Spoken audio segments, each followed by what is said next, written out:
Hi, Kit Davy here. Today I want to show you how to make a matchbook.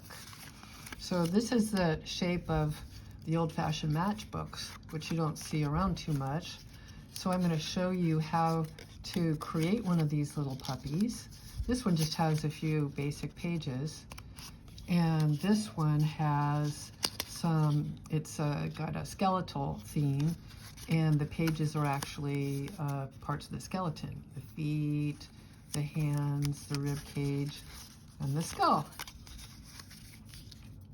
So the tools that you need to make the book are a ruler, a pencil, a bone folder, a pair of scissors, and an awl.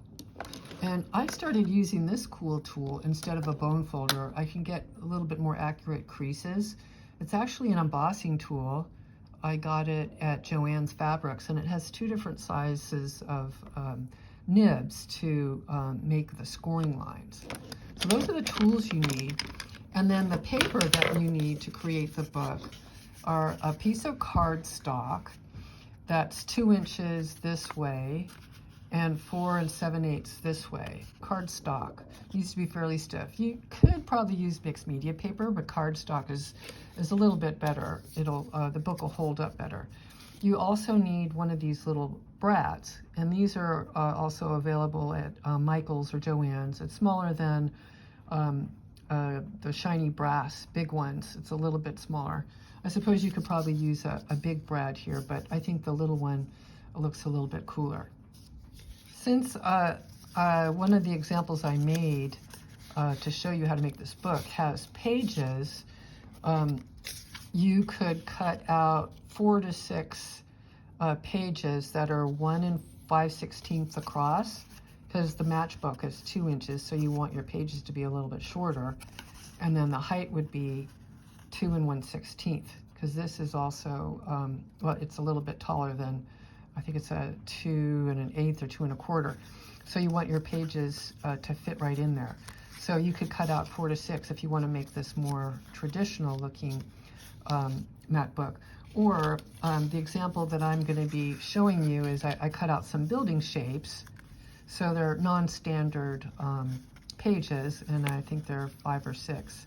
And this weight is cardstock, but it could be computer weight paper too.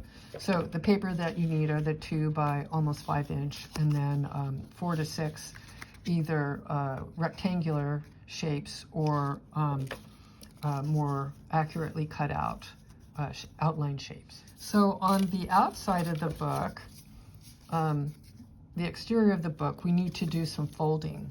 So I created a little cheat sheet for myself. We need to score in 4 different places.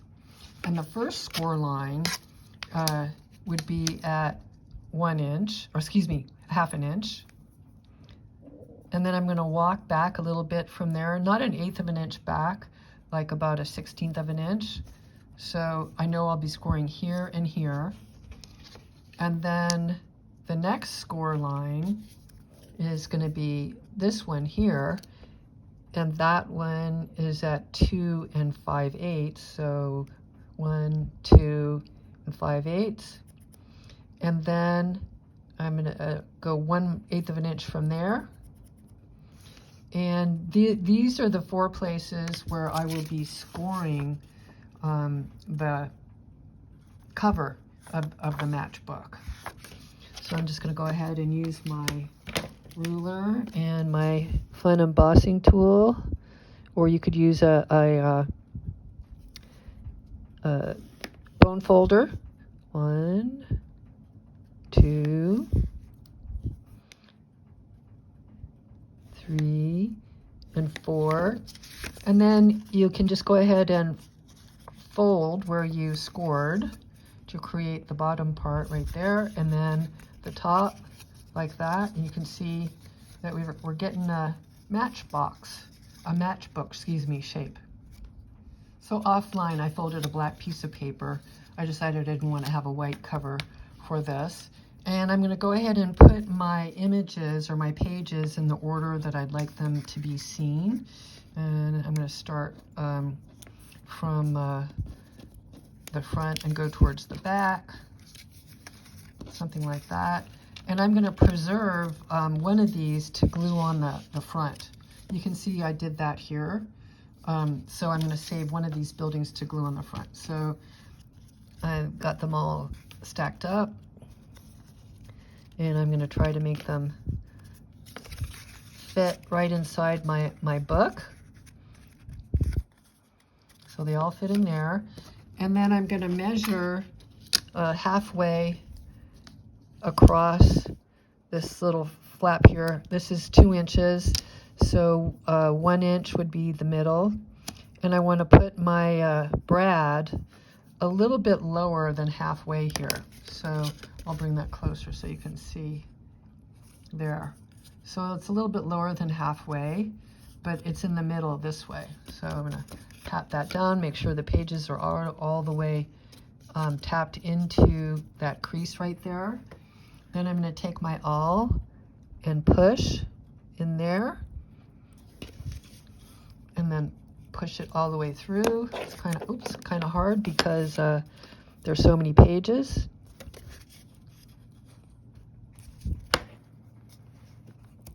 Ooh, that's really hard. There, it went through. And now I can take my brad and put it through there, splay it open on the other side,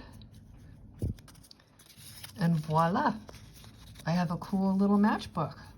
And to finish it off, as I said, I'm going to glue this on the cover. I like to glue it on afterwards so I know where to put it, and so that it won't also catch on this little flap right there. So I hope you have a lot of fun making matchbooks. They make great gifts. You could even put family photos in there, or you could write a poem, or write about your smoking memories. So have fun making your matchbooks.